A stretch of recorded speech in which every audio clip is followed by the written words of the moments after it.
Habang papalapit ng palapit ang Semana Santa, marami na sa ating mga kababayan ang umuuwi na sa kani-kanilang probinsya. Sa mga bus terminal sa Quezon City, unti-unti nang dumadagsa ang mga pasahero.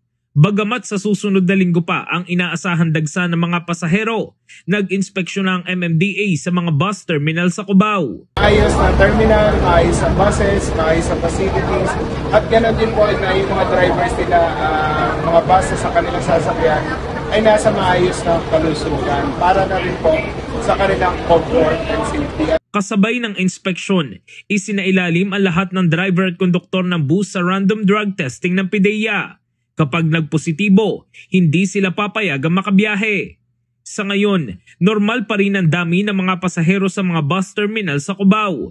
Sa 5-star bus terminal, fully book na ang mga biyaheng Tuguegarao sa April 16 habang almost fully book naman ang biyaheng Bolinao.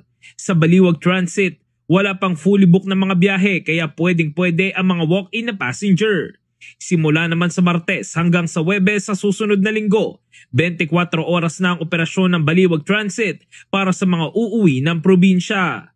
In the heart of changing lives, ako sa Brigada Jigo Custodio ng 105.1 Brigada News of Manila, the Music and News Authority.